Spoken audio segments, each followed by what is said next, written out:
அம்பலம் தில்லையம்பலம் தென்னாடுடைய சிவனே போற்றி, எந்நாட்டவர்க்கும் இறைவா போற்றி. ஏகம்பத்துரையந்தாய் போற்றி, பாகம் பெண்ணுருவானாய் போற்றி, காவாய் கனகத்திரளே போற்றி, கைலை மலையானே போற்றி போற்றி. திருச்சிற்றம்பலம் தில்லையம்பலம். பொழியர்கோன் வெப்பொழித்த புகழியர்கோன் கழல் போற்றி, ஆளிமிசை கல்மிதப்பில் அணைந்த பிரான் அடி போற்றி, வாழி திருநாவலூர் வன்தொண்டர் பதம் போற்றி, ஒளிமலி திருவாத ஊரர் திருத்தாள் போற்றி. சைவத்தின் மேல் சமயம் வேறு இல்லை, அதில் சார் சிவமாம் தெய்வத்தின் மேல் தெய்வம் இல்லெனும், நான்மறை செம்பொருள் வாய்மை வைத்த சிதிரு தேவாரமும் திருவாசகமும் இவைத்தரச் செய்த நால்வர் பொற்றாள் எம் உயிர் துணையே. தில்லைவாழந்தனரே முதலாக சீர்படைத்த தொல்லையதாம் திருத்தொண்ட தொகையடியார் பதம் போற்றி, ஒல்லையவர் புராணகதை உலகறிய விரைத்துரைத்த செல்வமளி குன்றத்தூர் சேக்கிழாரடி போற்றி. ஈராண்டில் சிவஞானம் பெற்றுயர்ந்த மெய்கண்டார் இணைத்தாள் போற்றி, நாராண்ட பல்லடியார்க்கு அருள் புரிந்த அருள் நந்தி நற்றாள் போற்றி.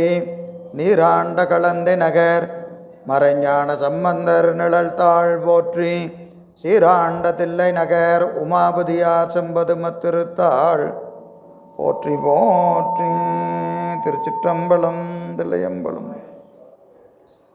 திருநாவுக்கரசு வளரு திருத்தொண்டின் நெறிவாழ வருஞானத்தவ முனிவர் வாகீசர் வாய்மைதிகள் பெருநாமச்சீர் பரவலுருகின்றேன் பேருலகில், ஒரு நாவுக்கு உரை செய்ய உண்ணாமை உணராதேன். திருச்சிற்றம்பலம் தில்லையம்பலம். எல்லாமல்ல ஈத்தனை ஆண்ட எந்தை பிரான் அருள் தரும் பன்னார்மொழி அம்மையுடன் அமர் திருநனாவுடை பெருமானது திருவடித்தாமரைகளை மணமொழி மைகளாலே வணங்கி, அடியேனை இந்த சென்னரிலே ஆற்றுப்படுத்திய ஞானாசிரிய பெருமக்களுடைய திருவடித்தாமரைகளை மணமொழி மைகளாலே வணங்கி, இந்த சைவ சித்தாந்த ஞானசாத்திர வகுப்பை தொடர்ந்து செய்மெடுத்து கொண்டிருக்கின்ற அத்துணை அடியார் பெருமக்களுடைய திருவடித்தாமரைகளையும் மணமொழி மைகளாலே வணங்கி மகிழ்கின்றேன்.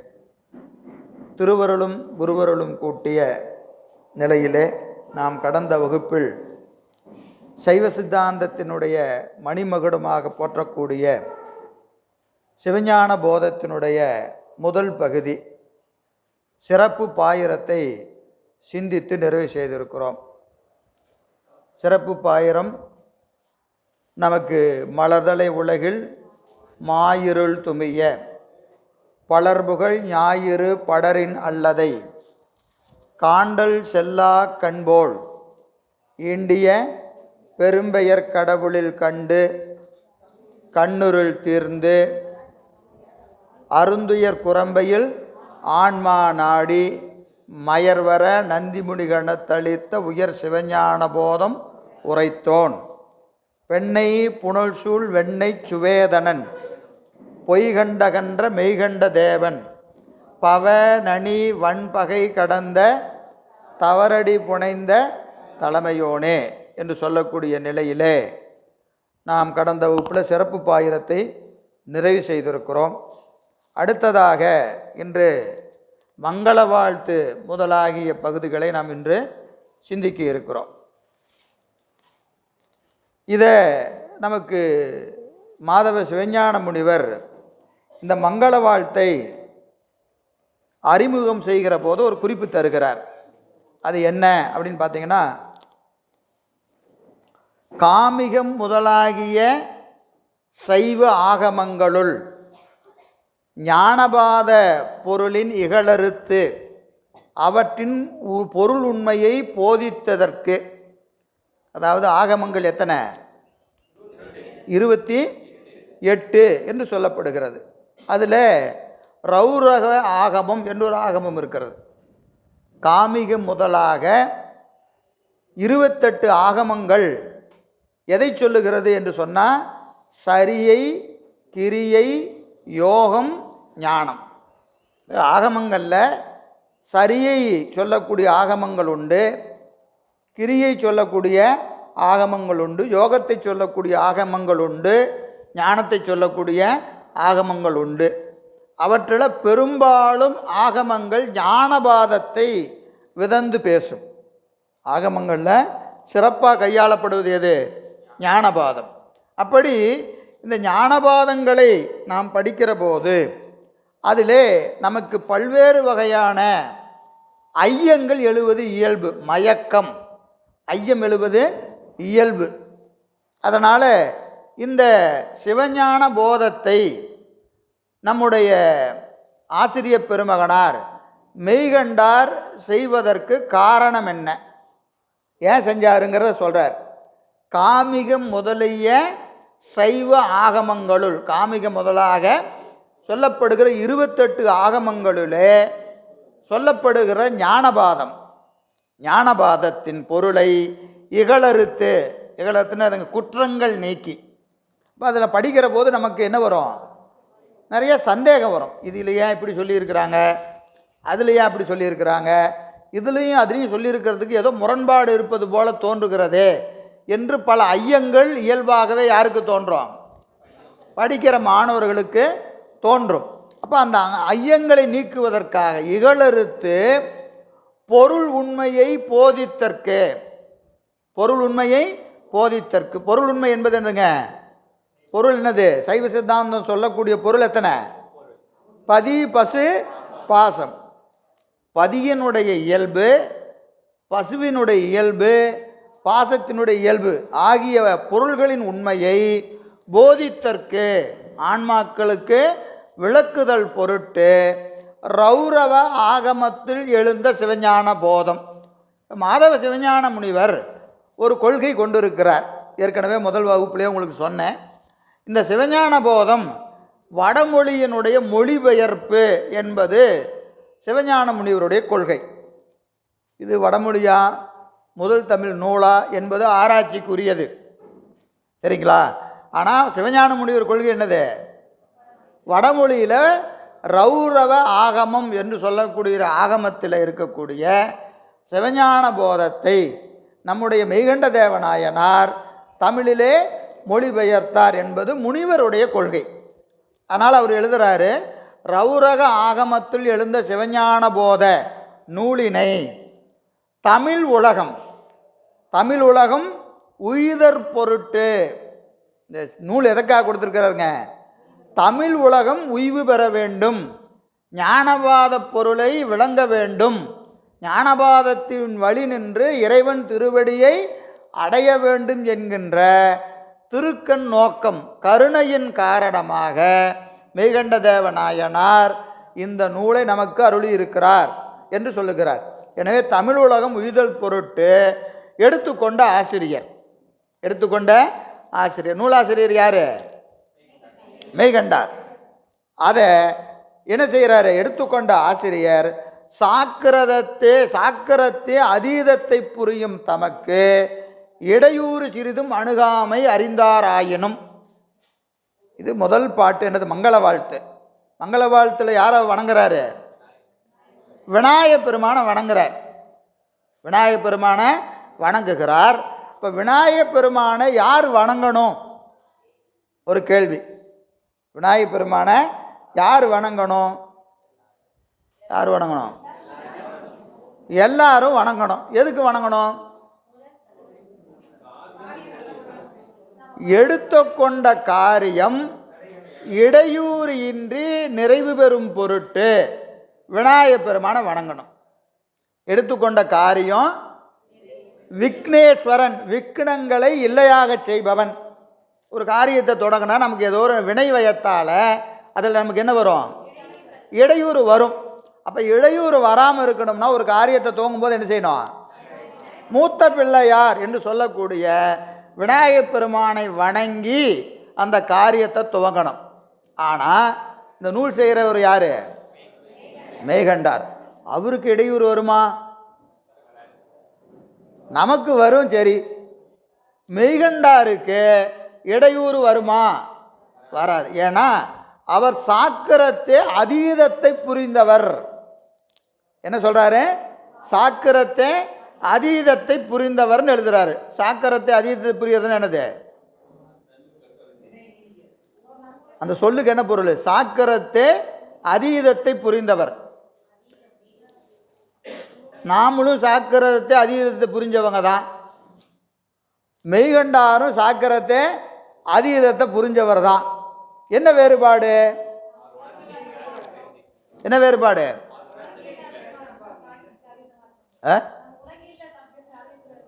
நம்ம கேவலத்தில் அதீதத்தில் இருக்கிறோம், அவர் சுத்தத்தில் அதீதத்தில் இருக்கிறார்.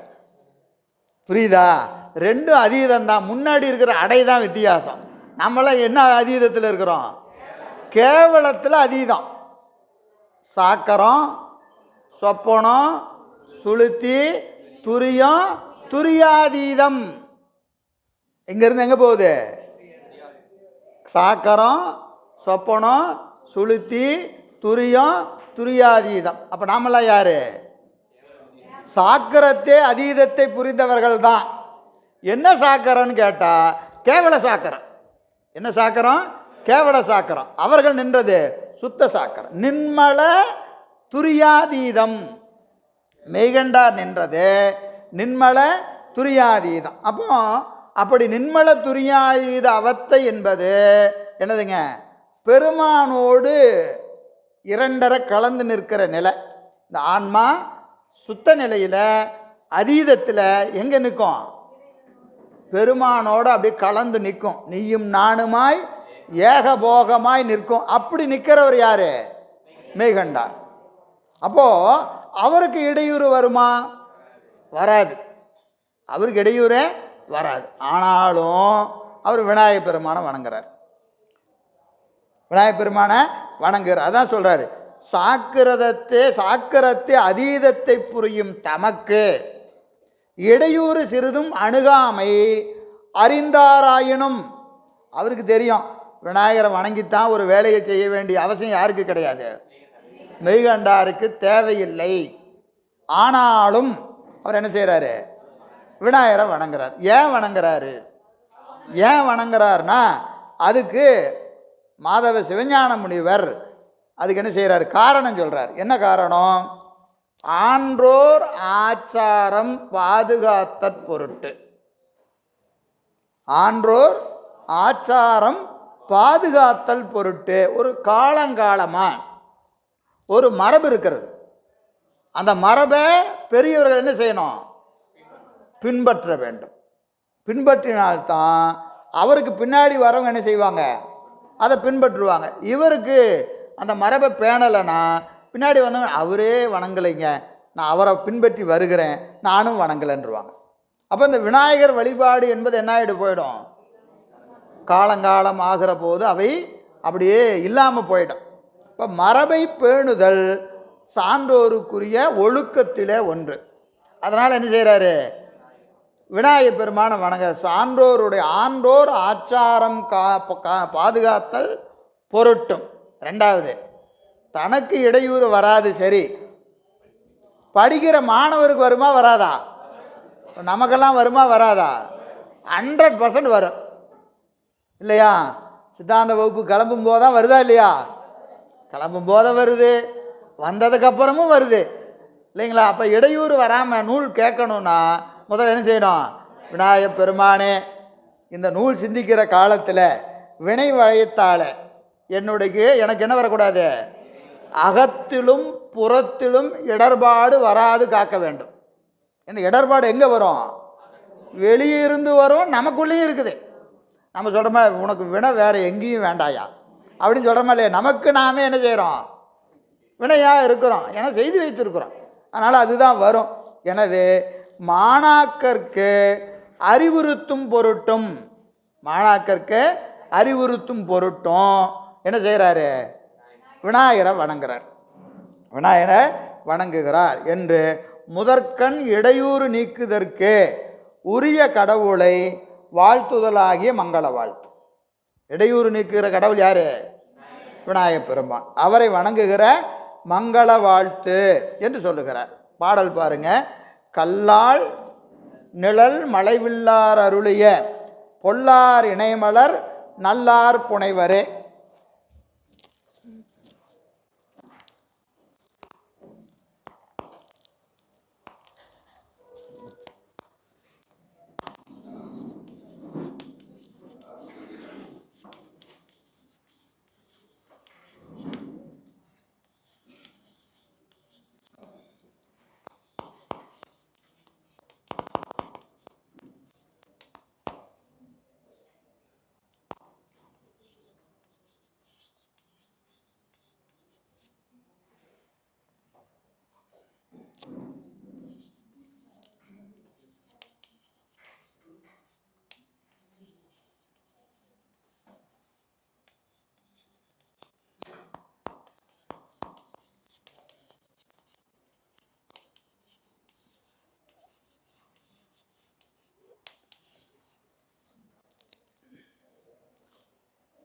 கல்லால் நிழல் மலை வில்லார் அருளிய, மலை வில்லார் என்று வரணும் இந்த இடத்துல. இது வருகிற போது எப்படி வரும்?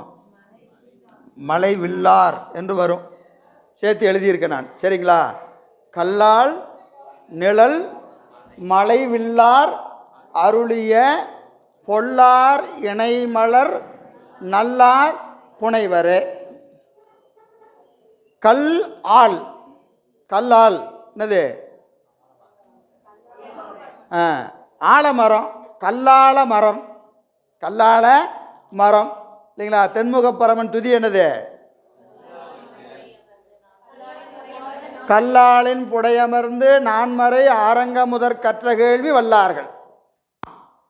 சரிங்களா? அது கல்லால மரம். அந்த ஆலமரத்தில் அந்த ஆலமரம் ஒரு அது ஒரு வகை. எது?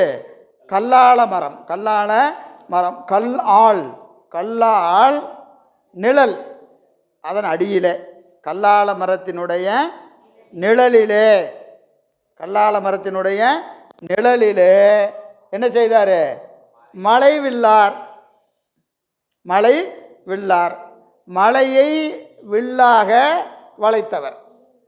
உட்கார்ந்துருக்கிற இடம் கல்லால மரத்துக்கு அடியில் அமர்ந்திருப்பார். அவர் செய்த வேலை என்னது? மேருமலையை வில்லா வளைக்கிறார். மேருமலையை வில்லா வளைத்தவர். அப்போ இதுக்கு முன்னாடியே அது நடந்துருச்சு. எப்போ வளைச்சாரு? எப்போ வளைச்சாரு? எதுக்காக வளைச்சாரு? திரிபுர சம்ஹாரம், முப்புறங்கள் எரித்தவர். முப்புறங்களை எரித்தவர் இல்லையா? அந்த வரலாறு தெரியும் தானே?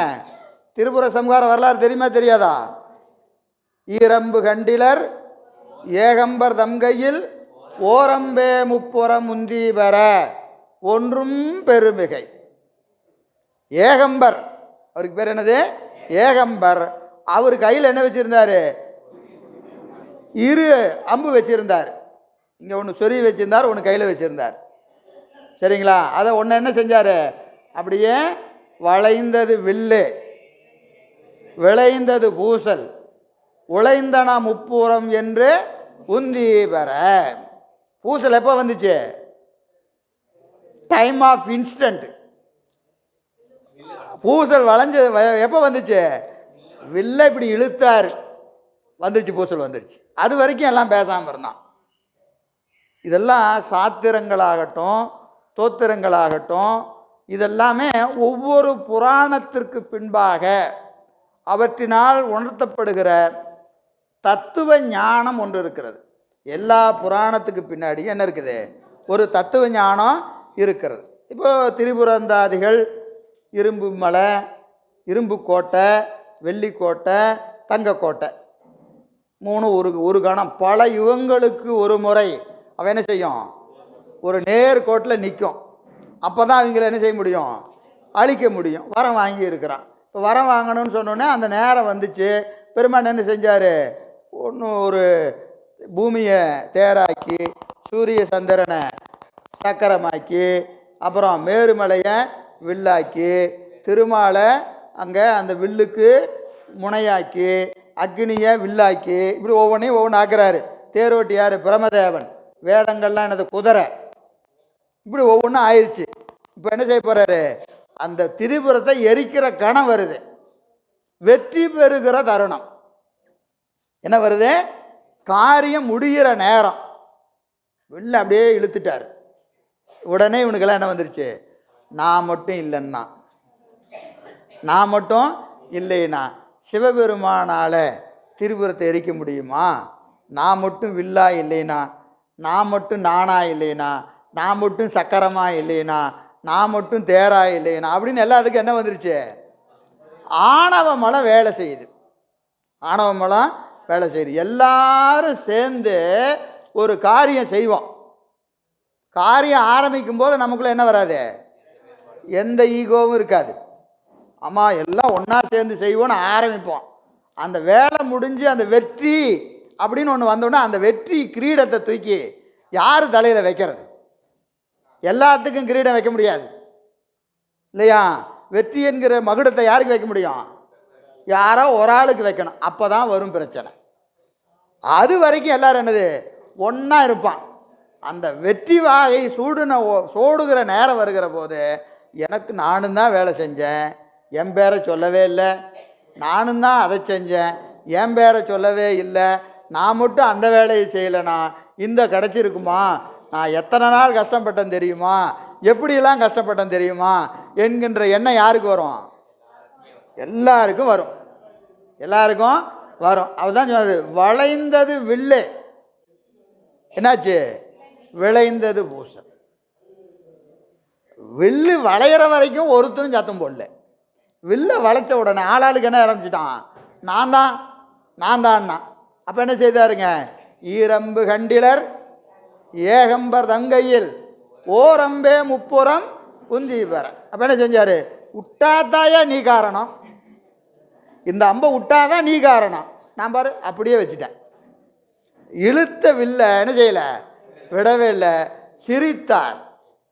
திரிபுரம் எரிஞ்சு போச்சு.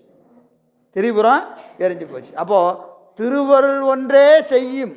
திருவருள் ஒன்றே செய்யும். நமக்கு வாழ்க்கையில் எந்த வெற்றிகள் கிடைத்தாலும் அது என்ன காரணம்? திருவருள் தான் காரணமே ஒழிய நம்முடைய முயற்சியோ உழைப்போ காரணம் இல்லை.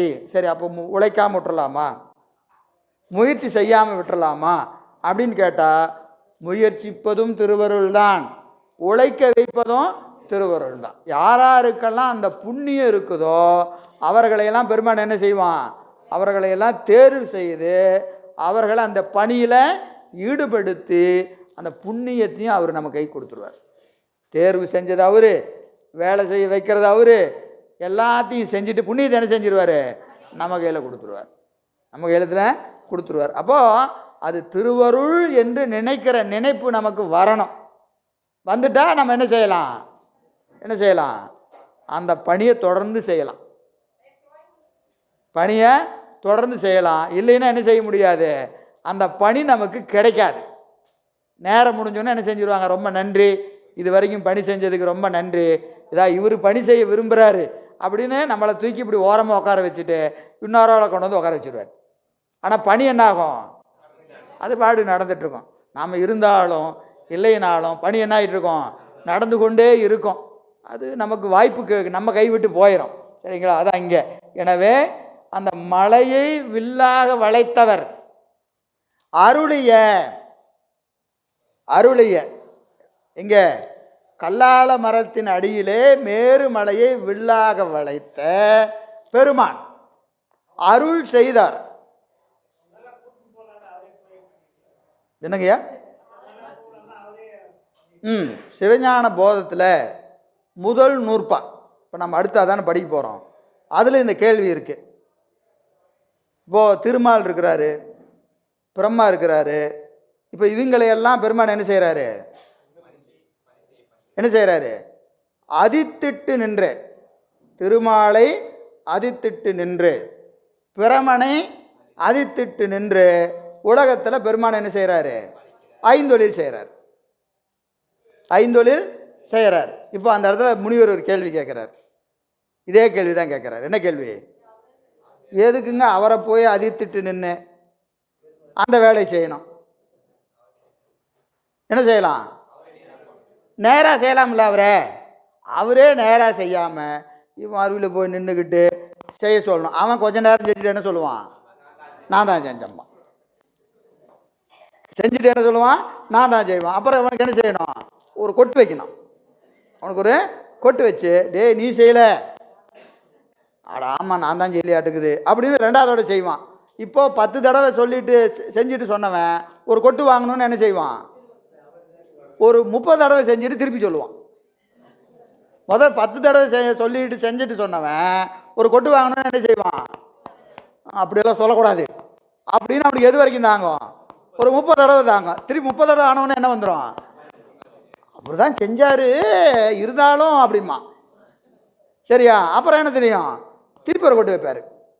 அப்போது இது கொட்டு வாங்கி கொட்டு வாங்கி கொட்டு வாங்கி அவன் என்ன செய்வான், ஒரு ஏதாவது ஒரு காலையில் ஐயோ என்ன விட்டுருங்க நான் செய்யலை அப்படின்னு சொல்லுவான்.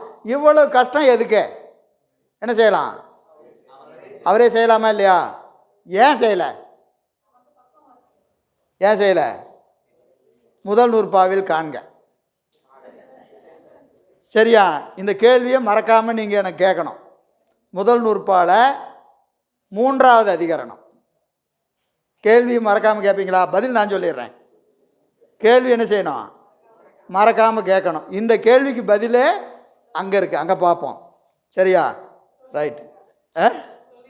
இப்போயே சொல்லிடணுமா, கொஞ்சம் சஸ்பென்ஸ் இருந்தால் தாம்மா தூங்காமல் இருப்பீங்க.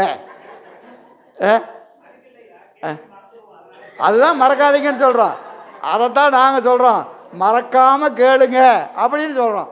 புரியுதா, நீங்கள் எவ்வளோ தூரம் ஆர்வமாக இருக்கிறீங்கன்னு எப்படி தெரியும், அப்போ தானே தெரியும் இல்லையா. ஒன்றும் இல்லை, அந்த ஆன்மாக்கள் செய்த புண்ணியத்தின் பயனை அவர்களுக்கு கொடுக்கணும். அப்புறம் புண்ணியம் செய்கிற போது அந்த ஆன்மாவுக்கு அதிகார மல வாசனை இருக்கும். என்ன இருக்கும், அதிகார மல வாசனை இருக்கும். அப்போ அதிகார மல வாசனை இருந்தால் அதுக்கு என்ன செய்யணும், அதையும் கொடுத்து இது ஒன்றும் இல்லை, இது உனக்கு இடைஞ்சல் தான், நீ செஞ்ச புண்ணியத்துக்கு நீ அதிகாரத்தில் போய் உக்காராம என்ன கேட்கணும், திருவடியை கேட்கணும். ஆனால் இப்போ சொன்னால் கேட்பியா, கேட்க மாட்டேன். என்ன செய்ய, போய் உக்காரு, அதை அதிகாரத்தை அனுபவிச்சதுக்கு அப்புறம் தான் உனக்கு தெரியும் இது நமக்கு இடையூறு, அதிகாரங்கள் நமக்கு இடையூறு, அடங்கி நிற்பது தான் சிறந்ததுன்னு எப்போ தெரியும், போய் நின்னாதான் தெரியும். அது வரைக்கும் சொன்னால் கேட்காது இல்லையா. ஒரு இடத்துல போய் முன்னாடி ஒரு லீடராக நின்னா எப்படி இருக்கு, நல்லா தான் இருக்கு, போய் நின்னா நல்லா தான் இருக்கு. அவனை கேட்டால் தான் தெரியும். அவனை சொல்லுவான், படிக்கவே முடியலடா, மார்க்கெல்லாம் முதல்ல அவ்வளோ மார்க் வாங்கிட்டு இருந்தேன், என்னை லீடராக போட்டாங்க, படிக்கவே முடியல. அடுத்த வேலையை பார்க்கறதுக்கே சரியாக இருக்குது, நமக்குன்னு என்ன செய்ய முடியல இல்லைங்களா. அப்போ அதிகாரம் என்பது இடையூறுங்கிறது அனுபவிச்சாதான் தெரியும். அப்போ அந்த அனுபவத்தை அவனுக்கு கொடுக்கணுமா இல்லையா. அதுக்காக படைக்கணும்னு ஆசைப்பட்டா இந்தா பிரம்மனாக இருந்துக்கோ, காக்கணும்னு ஆசைப்பட்டா திருமாலாக இருந்துக்கணும்னு என்ன செய்கிறாரு, அதை அவர்களுக்கெல்லாம் கொடுக்குறாரு. ஆனால் அதுக்கு அவங்க என்ன செஞ்சுருப்பாங்க, புண்ணியம் செஞ்சுருப்பாங்க. சும்மா எல்லாத்துக்கும் தூக்கி கொடுத்துட முடியாது, ஆசைப்பட்டதுனால கொடுத்துட முடியுமா என்ன, நம்ம ஆசைப்பட்டதெல்லாம் கொடுத்தா நான் ஏன் இப்படி இருக்கிறேன் அப்படின்னு கேட்போமா இல்லையா. அதனால் சரி, எனவே நிழல் மலைவில்லார் அருளிய, மலைவில்லார் அருளிய, அந்த மலையை வில்லாக வளைத்த இறைவன் அருளினான். எதை அருளினாரு, பொல்லார். மலைவில்லார் பொல்லாரை அருளினார். பொல்லார், பொல்லுதல் என்பது என்னதுங்க, இதுதான் பொல்லுதல்னு பேரு. பொல்லுதல் உளி கொண்டு செதுக்குது, அது இங்கே என்ன வருது, இந்த பொல்லார்னு வருது. எழுத்து போலி சில நேரத்தில் செய்யுள் நோக்கி என்ன செய்யும், இப்படி எழுதுகிற வழக்கம் யாருக்கு உண்டு, உரிமை யாருக்கு உண்டு, புலவருக்கு உண்டு. நாம் எழுதுனா எழுத்துப்பிழை. சரியா, நம்ம எழுதுனா எழுத்துப்பிழை. ஆனால் புலவருக்கு என்ன உண்டு, உரிமையான என்னது, கல்லால் வில்லார் பொல்லார் நல்லார் வருதா இல்லையா. இந்த இல் போட்டால் என்ன ஆயிரும், இதுக்கு என்ன பேருமா, எதுகையா மோனையா சொல்லுங்க தமிழ், ஆ ஆ எதுகை. இது என்னது? இது எதுகை. ஆ சரி, தமிழ் சங்கம் கூடி முடிவு செஞ்சு மதியானம் சொல்லுவாங்க எதுகையா மோனையான்னு. சரியா? சங்கத்தையும் கூட்டிட வேண்டியதுதான். ஆ எதுகையா மோனையா? எதுகை. ரெண்டாவது எழுத்து எதுகை. பாருங்க, தலைமை ஆசிரியர் வச்சுட்டு நீங்களாம் பேசிட்டு இருக்கிறீங்க, சத்தமெல்லாம் உட்காந்துருக்குறாங்க. தலைமை ஆசிரியர் முடிவு பண்ணுங்க, அப்புறமா நான் பேசிக்கிறேன் அப்படின்னு. சரியா? எனவே இப்படி வரணும். அதற்காக வருது. பொல்லார் என்பது எனக்கு ஒளிபடாத திருமேனி. ஒளிபடாத திருமேனி. அதுக்கு நம்ம வடமொழியில் என்ன சொல்லுவோம்? சுயம்பு. சுயம்பு. சரிங்களா? சுயம் என்பது வட சொல்லு. தமிழில் ஒளிபடாத திருமேனி. தான் தோன்றி. தான் தோன்றி. சரிங்களா? பொல்லார். பொல்லார் என்பது பொல்லுதல் இல்லாத விநாயகப் பெருமான். ஒளிபடாத திருமேனியாகிய விநாயகப் பெருமான். அந்த விநாயகப் பெருமானுடைய இணை மலர். இணை மலர்னா என்னது? திருவடி. யார் புனைவாங்க? நல்லார் புனைவரே. யாருடைய தலைமையிலையெல்லாம் விநாயகப் பெருமான் திருவடி இருக்கிறதோ அவர்கள்லாம் யார்? நல்லார். அப்போ மற்றவங்கெல்லாம் யார்? பொல்லார். எந்த பொல்லார்? இந்த பொல்லார் இல்லை. இந்த பொல்லார் இல்லை. இதே பொல்லார் வேற பொல்லார். சரிங்களா? அப்போ இறைவன் என்ன செய்திருக்கிறாரு? விநாயகப் பெருமானை நமக்கு வழங்கி இருக்க. எதற்காக?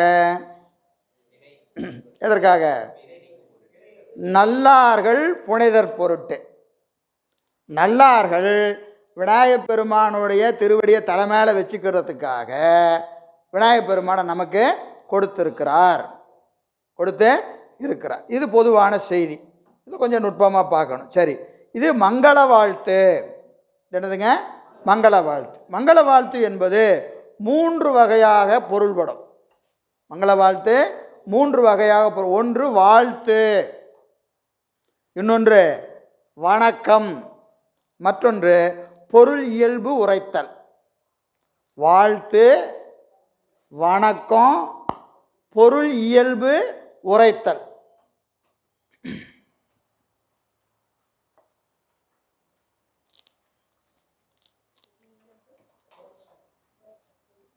உரைத்தல், பொருள் இயல்பு உரைத்தல். இந்த 3ல் ஏதாவது ஒரு வகையில் எது இருக்கும்? மங்கள வாழ்த்து இருக்கும். இப்போ பொதுவாக இப்போ நாம் என்ன செய்யலாம்? வணக்கம் இல்லையா? வணக்கம்னு என்னது? விநாயகப் பெருமானுக்குரிய வணக்கம் என்று எடுத்துக்கொள்ளலாம். ஆனால் முனிவர் என்ன செய்கிறாரு? பொருள் இயல்பு உரைத்தல். இந்த மங்கள வாழ்த்து எதற்காக கொடுக்கப்பட்டிருக்கிறது? பொருள் இயல்பு உரைத்தல். பொருள் இயல்பு என்பது என்னது? பின்னாடி இருக்கக்கூடிய நூல் என்ன நூல்?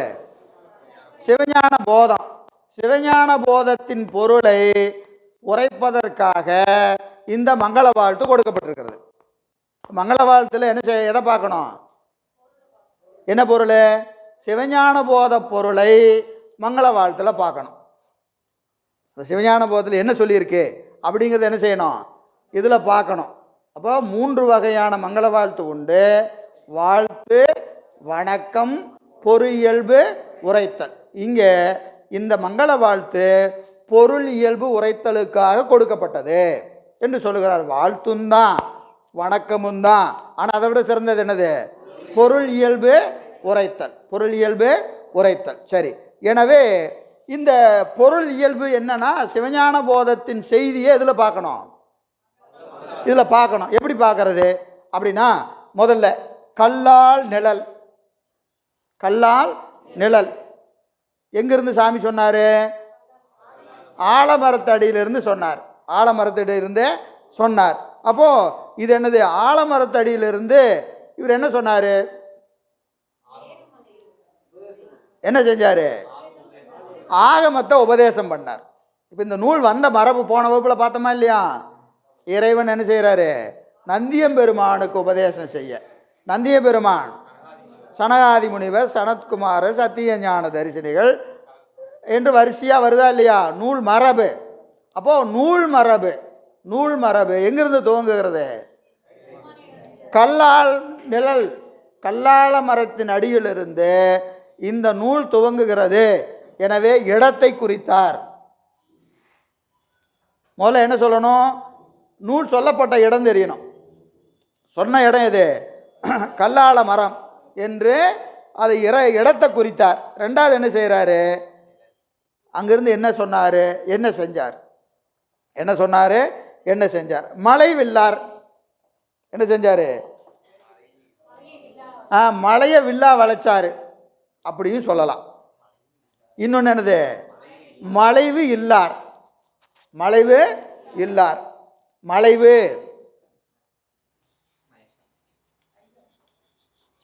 இல்லார்.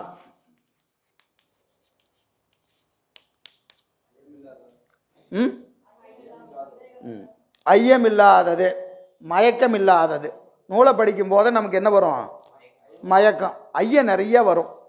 அந்த ஐயத்தை இல்லையாக செய்தவர், இல்லையாக செய்தவர். மலைவை இல்லையாக செய்தவர், மலைவை இல்லையாக செய்தவர். செய்தவர்னா மலைவை இல்லையாக செய்தல் பொருட்டு. இந்த நூல் எதுக்கு கொடுத்திருக்கிறாரு? படிக்கிற மாணவனுக்கு சந்தேகம் நீங்கிறதுக்கு. இதை படித்தா என்ன ஆகணும்? சந்தேகம் நீங்கணும். நீங்குதா? படித்தாதாங்க நிறையா சந்தேகம் வருது. சிவஞான போதம் படித்தாதான் நிறையா சந்தேகம் வருது இல்லையா? படிக்காத போத கூட ஒரு பிரச்சனை இல்லை. படிச்சுட்டு என்ன வந்துடுது? ஒரு குழப்பமாக இருக்குதுங்க. எதுக்குங்க இத்தனை சொல்கிறீங்க அப்படின்னு கேட்குறோமா இல்லையா?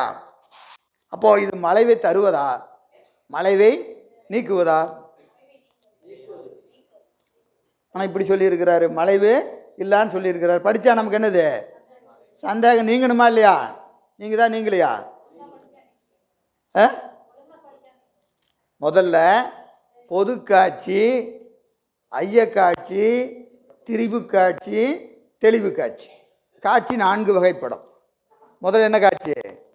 பொது காட்சி, அப்புறம் ஐயக்காட்சி, அப்புறம் திரிபு காட்சி, 4வது தெளிவு காட்சி. முதல்ல பார்க்கணும், அப்புறம் இதுவா அதுவா அப்படின்னு ஒரு ஐயம் வரணும். அதுக்கப்புறம் இல்லை இதுதான் அதுதான் அப்படின்னு ஒரு மயக்கம் அங்கே வரும். அப்புறம் என்ன செய்வோம்? இதுதான்னு தெளியணும் இல்லையா? முதல்ல இப்போ நமக்கு என்ன வருது? பொது காட்சியிலேருந்து நம்ம ஐயத்துக்கு வந்துட்டோம்னா நம்ம 2வது ஸ்டெப்பில் இருக்கிறோன்னு அர்த்தம். சந்தேகம் எப்போ வரும்? சிந்திச்சாதான் சந்தேகம் வரும். சிந்திக்கலைன்னா ஒன்றும் வராது. ஐயா எனக்கு சந்தேகமே இல்லை அப்படின்னா அவர் 2 கேட்டகரியில் இருப்பார். ஒன்று என்னது? ஒன்று படிக்கவே இல்லை, இல்லைன்னா முழுசாக தெளிஞ்சிட்டாருன்னு அர்த்தம். முழுசாக தெளிஞ்சாலும் சந்தேகம் வராது, படிக்கவே இல்லைனாலும் சந்தேகம் வராது. சரியா? எனவே இந்த கல்லால மரத்தின் அடியிலே இருந்து கொண்டு மலைவை இல்லையாக செய்தல் பொருட்டு அருளிய, அருளிய, அருளிய என்பது யாரு? விநாயகப் பெருமானை அருளிய, அருளிய பொல்லார், பொல்லார் இணை மலர் விநாயகப் பெருமானுடைய திருவடியை நல்லார் புனைவரே. இதில் பாருங்க, மலைவில்லார் என்பதற்கு 2 பொருள். ஒன்று மேருமலையை வில்லாக வளைத்தவர், மற்றொன்று மலைவை இல்லையாக செய்தவர். அவர் என்ன செய்தார்? அருள் செய்தார், அருள் செய்தார், அருள் செய்தார். இவர் அருள் செய்தது என்ன அப்படின்னு கேட்டிங்கன்னா என்ன செய்தார்? இங்கே திரிபுரத்தை எரித்த பெருமான், திரிபுரத்தை எரித்த பெருமான் விநாயகப் பெருமானை நமக்கு கொடுத்திருக்கிறார். திரிபுரத்தை எரித்த பெருமான் தான் என்ன செய்கிறாரு? விநாயகப் பெருமானை நமக்கு கொடுக்கிறார். அதனால் இவர் என்ன செய்கிறாரு அப்படின்னு கேட்டிங்கன்னா வீடு பெற்றை அருளுகிறார், வீடு பெற்றை அருளுகிறார், வீடு பெற்றை அருளுகிறார். வீடு பெற்ற அருள்னா பந்தமும் வீடும், இந்த அருளல் என்பதற்கு அருளல் என்பது ஒன்றா சொல்லலாம். ரெண்டா சொன்னா பந்தம் வீடு, மூணா சொல்லலாம். எப்படி சொல்லலாம்? படைத்தல் காத்தல் அழித்தல்.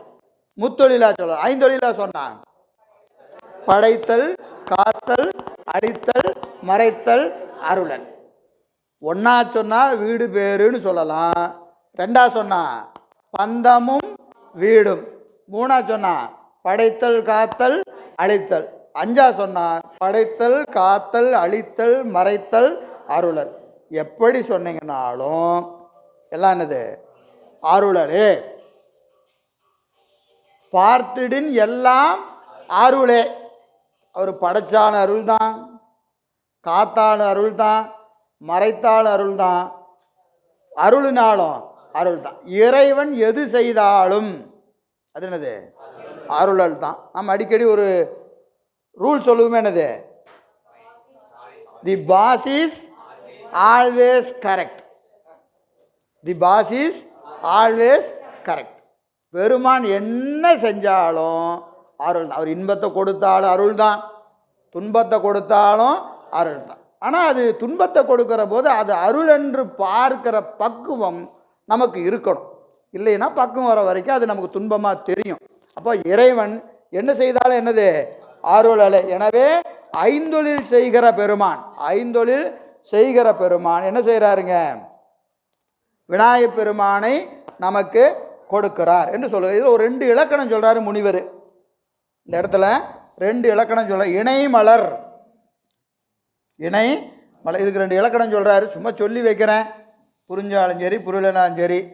புத்தகத்தில் இருக்கிறது எங்கேயாவது ஒரு பக்கம் சொல்லணுமா இல்லையா? அதனால் சொல்லி வைக்கிறேன். சரியா? என்ன அப்படின்னு கேட்டிங்கன்னா,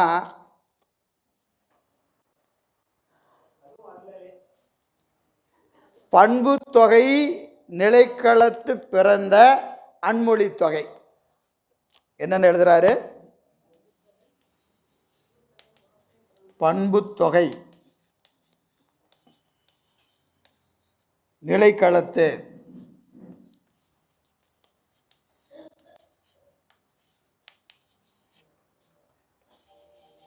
பிறந்த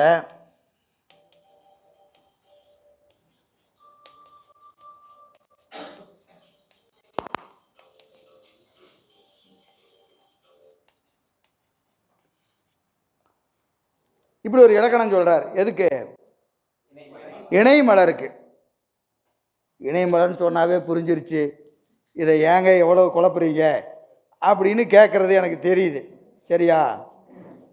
அந்த பண்பு தொகைனா என்ன, அன்மொழி தொகைனா என்ன அப்படிங்கிறதெல்லாம் கொஞ்சம் விரிவாக போவோம். இதுக்கு ஒரு ஊமை சொல்லலாம். ஊமை மட்டும் நான் சொல்லிக்கிறேன். கருங்குழல்.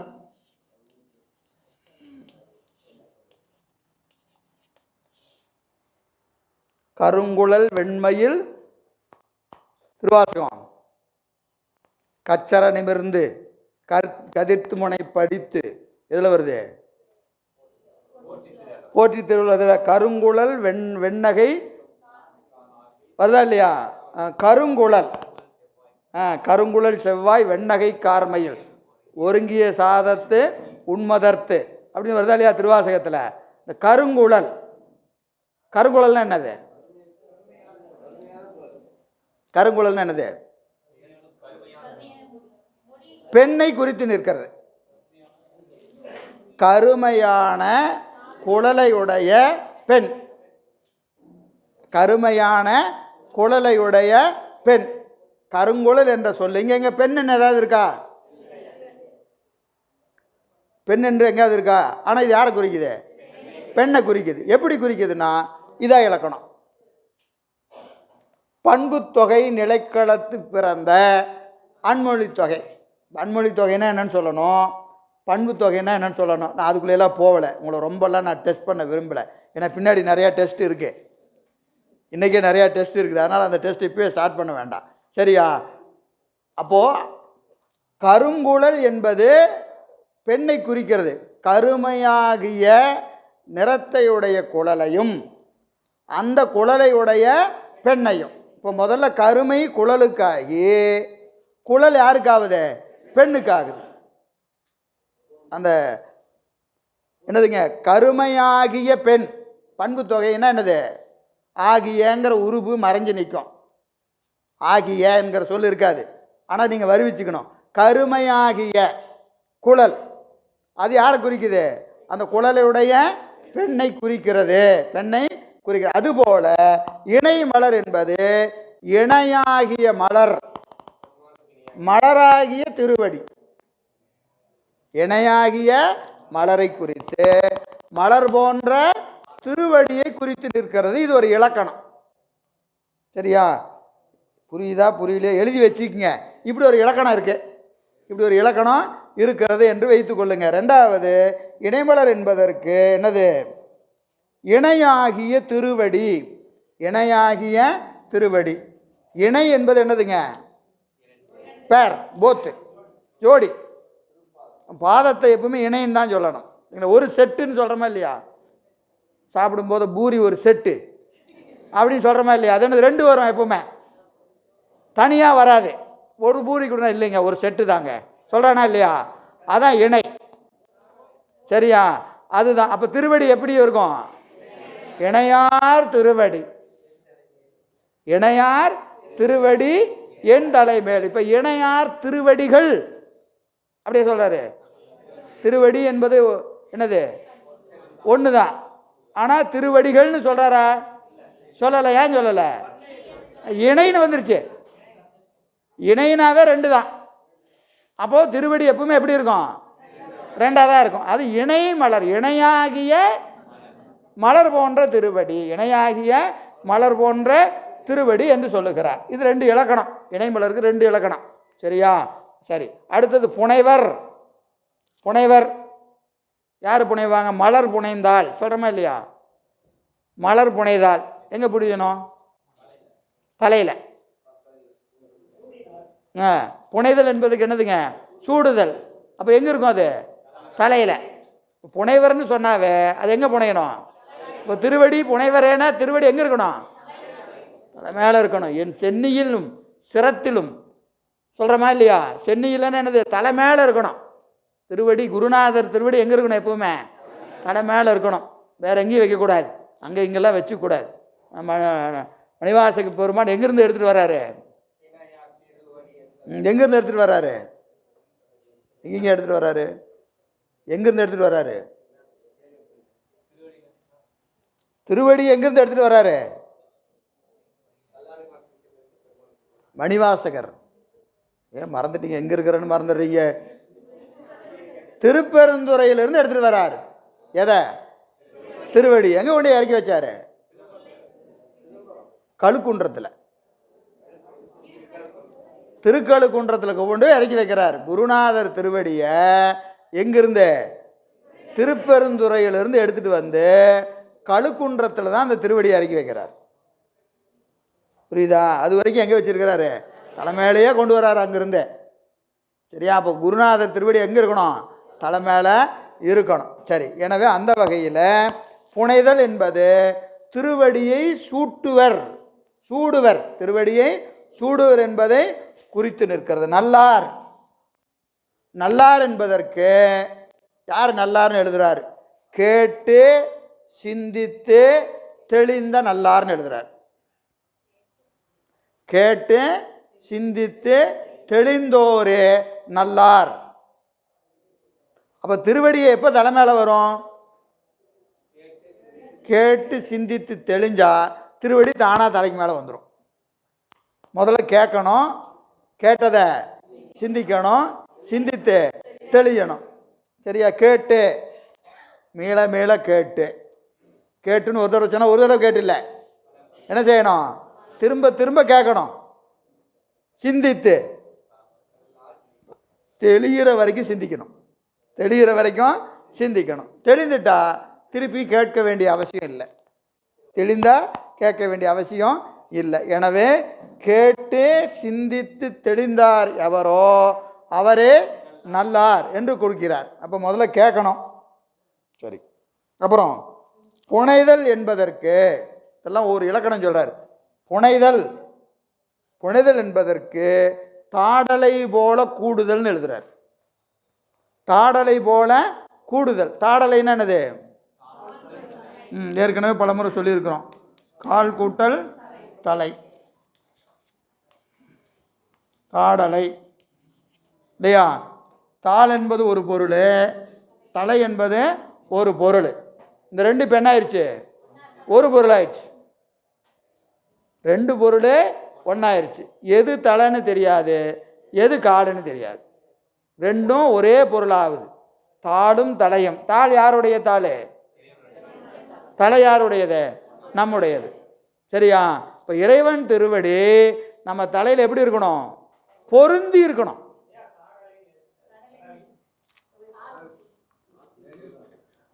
கால் இருக்கிறது தெரியக்கூடாதுங்கய்யா, அது இயல்பா இருக்கணும். எதையாச்சும் சொல்லி கேட்டு. ஆமா, தாடலை. ஆமா, இல்லை கரெக்டு தான். தாடலை என்பது தாளும் தலையும் எது இருக்குது எது இல்லைன்னே தெரியக்கூடாது. அப்படி இருக்கணும், ஒன்றா இருக்கணும். ரெண்டு எப்படி இருக்கணும்? ஒன்றா இருக்கணும். தாடலை என்பது அதுதான். இருபொருள் கலப்பினாலே ஒன்றாக நிற்றல் அத்துவிதம். அதுபோல புனைதல். புனைதல் என்பது என்னது? இப்போ உதாரணத்துக்கு நம்ம சிற்றின்பத்தில் சொல்கிறோமா இல்லையா? புனைதல்னு ஒரு சொல் இருக்கா இல்லையா? சிற்றின்பத்தில் இருவர் உடம்பாலும் அறிவாலும் எப்படி இருக்கிறாங்க? வேறுபாடு இல்லாமல் கூடி இன்பம் துய்த்தல். இன்பம் துய்த்தல். இங்கே இன்பம் கொடுப்பது இறை, இன்பத்தை துய்த்தல் அணு. இன்பத்தை கொடுப்பது இறை, இன்பத்தை துய்ப்பது அணு. எங்க இருக்கு இந்த பாட்டு? உண்மை விளக்கத்தில் என்னன்னு இருக்குது பாட்டு? உண்மை விளக்கம். திடீர்னு நீங்கள் அங்கே போனீங்கன்னா, நாங்கள் சிவஞான போதத்தில் முழுகிட்டோம், திடீர்னு நீங்கள் எடுத்து உண்மை விளக்கத்துக்கு போனீங்கன்னா என்ன பண்ணுறது? 50வது பாட்டு.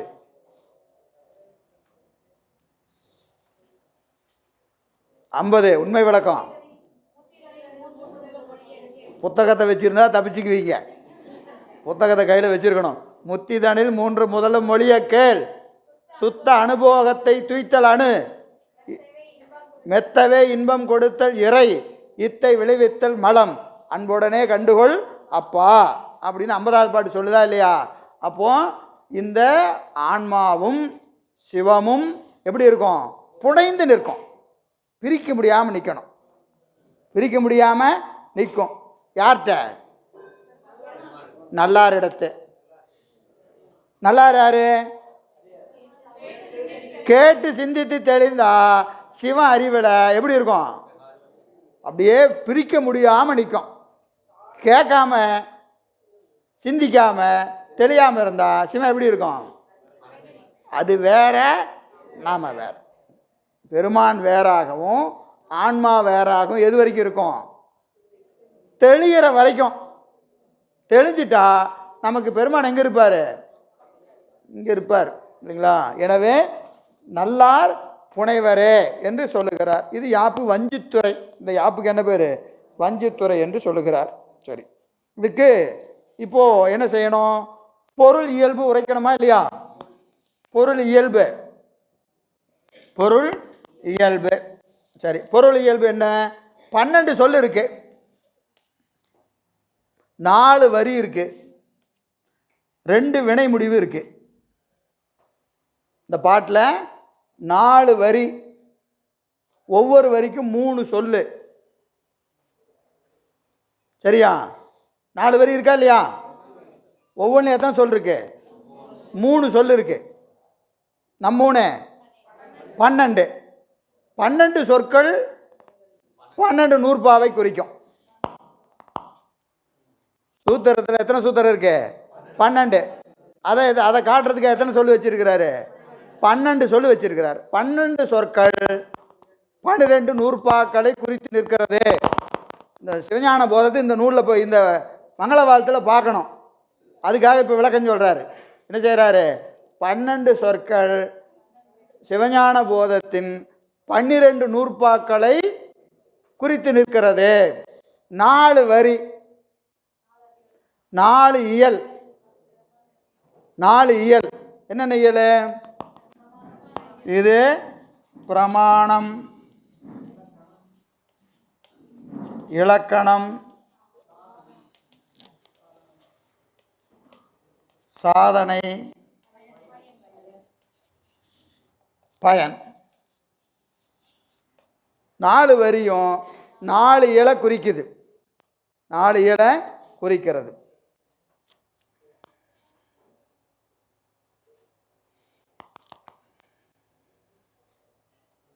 இப்போ கல்லால் நிழல்னு சொன்னாரா இல்லையா?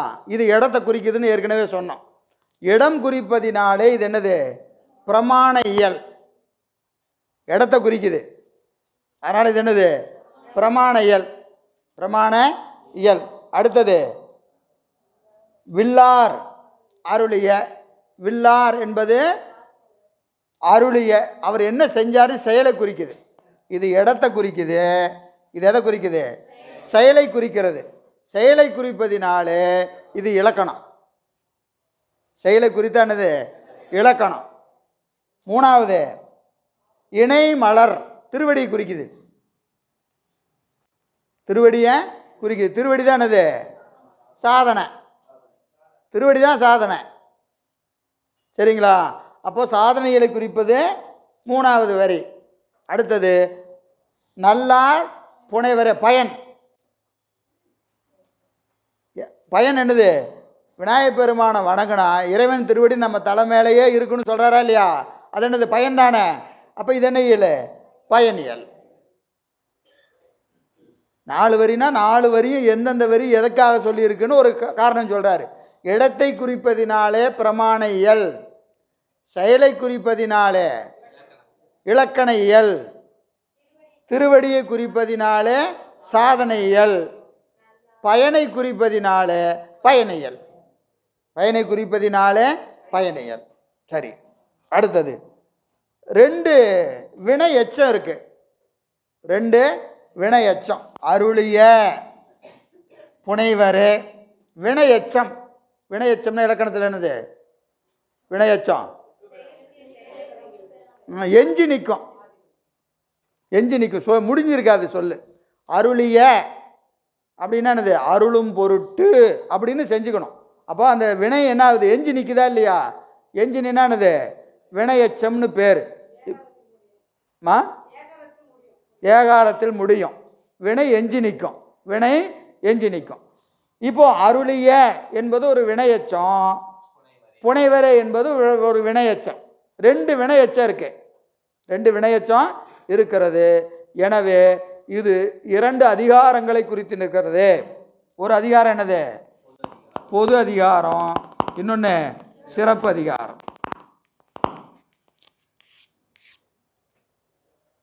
பொது அதிகாரம், சிறப்பு அதிகாரம். இது வரைக்கும் புரிஞ்சுதுங்களா? சிவஞான போதம் 2 அதிகாரம், பொது அதிகாரம், சிறப்பு அதிகாரம். 4 இயல், 12 நூற்பா. 2 அதிகாரம், 4 இயல், 12 நூற்பா சிவஞான போதத்தில் இருக்கு. அப்போ 2 அதிகாரங்கிறது இங்கே எங்கே எப்படி சொல்கிறாரு? 2 வினையச்சம் இருக்கிறதுனால 2 அதிகாரம், 4 வரி இருக்கிறதுனால 4 இயல், 12 சொல்லு இருக்கிறதுனால 12 நூற்பா. 12 நூற்பா. அப்புறம் இன்னொன்று சொல்கிறார். அது போல் சிவஞான போதம் படிச்சுட்டு சொல்லணும். இதெல்லாம் சிவஞானத்துக்கு முன்னாடியே இலக்கணம் சொல்லிடுறாரு. இது புரியணும்னு எங்கே போகணும்? திருப்பி சிவஞான போதம் படித்தாதான் இந்த இலக்கணம் புரியும். சரியா? இப்போது சிவஞான போதத்தில் 3வது நூற்பா, 4வது நூற்பா, இந்த 2 நூற்பா இருக்கு. 3, 4. புதிய மாணவர்களுக்கெல்லாம் கேள்விப்பட்டிருக்க மாட்டீங்க. பழைய மாணவர்களாம் நான் ஞாபகமாக வச்சிருப்பீங்கன்னு நம்பிக்கை.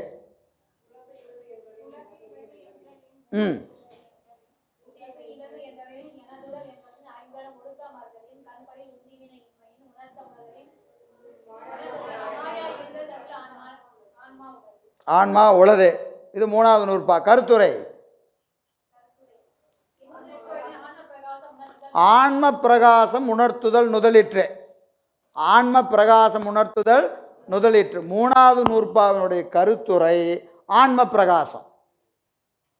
மூணாவது நூற்பாவினுடைய கருத்துரை ஆன்ம பிரகாசம். உங்களெல்லாம் 10 வருஷத்துக்கு முன்னாடி நான் உட்காந்துருந்த பார்த்தா எப்படி இருந்ததோ அப்படியே இருக்குது. எங்கள் ஆசிரியர் நடத்தும் போது நான் இப்படியே தான் பார்த்துட்ருப்பேன். அதே மாதிரி பார்க்குறீங்க. சரியா? ஒன்றும் தப்பு இல்லை. 10 வருஷம் கழித்து எங்களுக்கு புரிஞ்ச மாதிரி உங்களுக்கும் 10 வருஷம் கழித்து புரியுன்னு வச்சுக்குவோம். சிவசிவா. சரியா? அதாவது மூணாவது நூற்பாவின் கருத்துரை, மூணாவது நூற்பாவினுடைய கருத்துரை ஆன்ம பிரகாசம். ஆன்ம பிரகாசம். ஆன்ம பிரகாசம் முதல்ல பிரமாண இயல்னு இருக்கா இல்லையா? பிரமாணம்னா என்னது? பொருள் இயல்பு. 3 பொருள் இருக்குதுன்னு சொல்லணும். 3 பொருள் இருக்குன்னு சொல்லணுமா இல்லையா? முதல் சூத்திரம் எதுக்கு? 1 எதுக்கு பிரமாணம்? பதிக்கு பிரமாணம். 2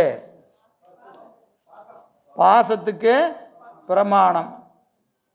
3 பசுவுக்கு பிரமாணம். சரி, இது 3 சேர்ந்து என்னது? பிரமாண இயல். 4, 5, 6 இலக்கண இயல். 4 பசுவுக்கு இலக்கணம். பசு இலக்கணம். இல்லை பின்னாடி விரிவாக பார்ப்போம். சரிங்களா?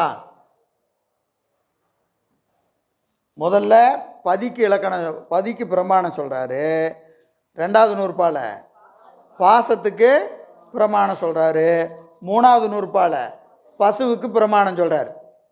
திருப்பியும் இலக்கணம் சொல்லும்போது எப்படி சொல்லணும்? இதே ஆர்டரில் சொல்லணுமா இல்லையா? அப்படி சொல்லலை, ரிவேர்ஸில் சொல்கிறார்.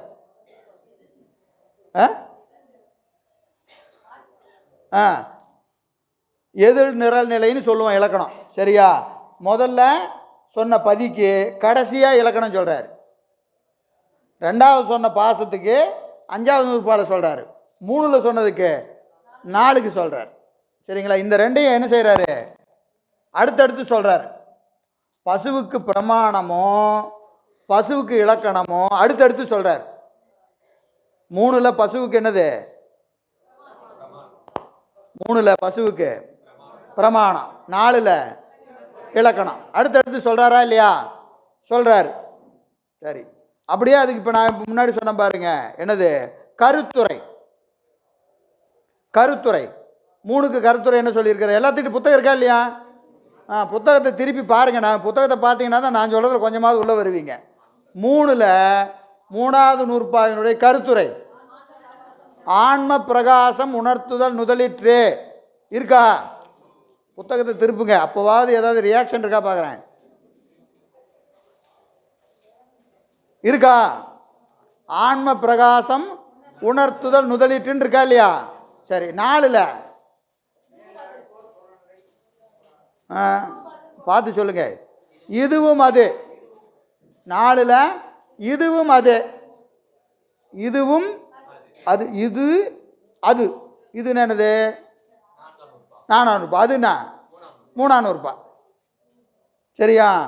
4வது நூற்பாவின் கருத்துரை என்னன்னா 3 தான் 4 இருக்கா இல்லையா? 4வது நூற்பா கருத்துரை இருக்கா இல்லையா? இதுவும் அதுன்னு இருக்கா? அப்போ அதுக்கு தனியாக என்ன செய்யலை? கருத்துரை சொல்லலை. 3வது நூற்பாவின் கருத்துரையே 4க்கும். 3ல் என்ன சொன்னார்? ஆன்ம பிரகாசம் சொன்னாரா? இப்போ 4ல் என்ன சொல்கிறாரு? ஆன்ம பிரகாசத்தை தான் சொல்கிறாரு. அதை ஏன் 1 2 தடவை சொல்லணுங்கிறத அங்கே போய் பார்த்துக்கலாம். சரியா? இதுக்கு என்ன? இதுக்கு ஒரு உத்தி. என்ன உத்தி? மாட்டெறிந்து உரைத்தல். இதுக்கு என்ன உத்தி? மாட்டெறிந்து உரைத்தல். மாட்டெறிந்து மாட்டி விடுறது, கொக்கி போட்டு விடுறது. என்ன செய்யறது? கொக்கி போட்டு விடுறது, மாட்டி விடுறதுன்னு சொல்கிறோமா இல்லையா? நம்ம சொல்லுமில்ல, இவன் என்ன மாட்டி விட்டாயா, இது வேலை நடக்கும்போது என்ன செய்கிறான்? கோத்து விடுறது. இவன் அவனோட கோத்து விட்டா என்ன சொல்கிறது? மாட்டி விட்டுட்டான்னு சொல்கிறோமா இல்லையா? இந்த உத்திக்கு என்ன பேர்? மாட்டெறிந்து உரைத்தல் அப்படின்னு ஒரு உத்தி இருக்குது. மாட்டெறிந்து உரைத்தல். இவர் என்ன செஞ்சிட்டாரு? 3ஐயும் 4ஐயும் என்ன செஞ்சிட்டாரு? கோத்து விட்டுட்டார். 3வது நூற்பாவையும் 4வது நூற்பாவை என்ன செஞ்சிருக்கிறாரு? கோத்து விட்டுட்டார். மாட்டெறிந்து உரைத்தல் என்ற உத்தியினாலே 4வது நூற்பாவுக்கு ஆன்ம பிரகாசம் சொல்கிறார். ஏன் சொல்கிறாருங்கிறதெல்லாம் இப்போ வேண்டாம், அங்கே அப்படியே சொல்கிறார். அதை இங்கே சொல்கிறார். அப்படி அங்கே வச்சிருக்கிறாருங்கிறத எங்கே சொல்கிறாரு? மங்கள வாழ்த்தில் சொல்கிறார். சரிங்களா? எங்கே சொல்கிறாருன்னு பாருங்கள். 3 சொல்லு இருக்கா? 1 2 3, இது 4 5 6. மலைவில்லார், மலைவில்லார். மலைவில்லார் என்பது எனது மாட்டெறிகிறது. மலையை தனியாக சொல்ல முடியாது, வில்ல தனியாக சொல்ல முடியாது. மலைவில்லார். இப்போ 3 நாளும் ஒரே பொருளை உடையது. 3வது நூற்பாவும் 4வது நூற்பாவும் ஒரு பொருளை குறித்து நிற்கிறது என்பதை காட்டுறதுக்காக இங்கே என்ன செஞ்சு வச்சிருக்கிறாரு? இங்கே எப்படி போட்டிருக்கலாம்? மலைவு இல்லார் போட்டிருக்கலாமா? போட்டிருக்கலாமா? அப்படி போடல. என்ன செஞ்சிட்டாரு? மலைவில்லார்னு சேர்த்து வச்சிருக்கிறார். ஏன் சேர்த்து வச்சிருக்கிறாருங்க? ஏன் இப்படி எழுதினார்னா, சூத்திரத்தில் அப்படி தான் இருக்குது. 3 நாளும் கோத்து விட்டுருக்கிறார். யார்? மெய்கண்டார். அதனால் சூத்திரம் இங்கே வரும் பொருள் உரைத்தல் இருக்கா இல்லையா? பொருள் இயல்பு சொல்லணும். அதனால் இது இப்படி இருக்கான். இதெல்லாம் இந்த நூலை எப்படி மாதவ சிவஞான முனிவர் ஆராய்ச்சி பண்ணியிருக்கிறாருன்னு பார்க்கணும். இது சும்மா பாட்டு நடத்திட்டு போகிறது வேற, சொல்லுக்கு சொல்லு கொண்டு போய் எங்கே சேர்த்துறது? சூத்திரத்தில் போய் சேர்த்தணும். ஒவ்வொரு சொல்லையும் எடுத்துகிட்டு இந்த சொல்லு ஏன் இப்படி இருக்கு, போதத்தில் இப்படி இருக்குது அதனால் மங்கள வாழ்த்தில் இப்படி இருக்குது, போதத்தில் இப்படி இருக்கிறதுனால இங்கே இப்படி இருக்குது என்று என்ன செய்கிறது? நூலை நுணுகி நுணுகி நுணுகி ஆராய்ந்தாதான் இப்படி இலக்கணம் எழுத முடியும். புரியுதுங்களா? அப்போது சிவஞான முனிவர் இந்த நூலை எவ்வளவு படிச்சிருக்கணும், எவ்வளோ ஆராய்ச்சி பண்ணியிருந்திருக்கணும், அவர் அறிவில் எவ்வளவு திருவருள் விளங்கி நிற்கிறது என்பதை நீங்கள் இந்த இலக்கணத்தில் இருந்தால் தான் தெரிஞ்சுக்க முடியும். முன்னாடி சொன்னதெல்லாம் ஒன்றும் இல்லை. எனது கலால மரத்துக்கடியிலிருந்து இறைவன் அருளிய விநாயகப் பெருமானை கற்று கேட்டு தெளிந்த நல்லோர்கள் அவர்களுடைய தடையில் சூடியிருப்பார்கள். இது பொது. இது எல்லா உரை எடுத்திங்கனாலும் இப்படி தான் இருக்கும். ஆனால் முனிவர் மட்டும்தான் என்ன செய்கிறாரு? 4 வரி இருக்குது, 12 சொல் இருக்குது, 2 வினையச்சம் இருக்குது, அப்புறம் என்னது இங்கே 3 நாளும் மாட்டெறிந்து உரைத்திருக்கிறார் என்று இத்தனை இலக்கணம் யார் எழுதுகிறார்? முனிவர் எழுதுகிறார். எனவே இது என்னது? மங்கள வாழ்த்து. எனவே இது மங்கள வாழ்த்து என்று இதை முடிவு செய்கிறார். சரி, அடுத்தது அவை அடக்கம்.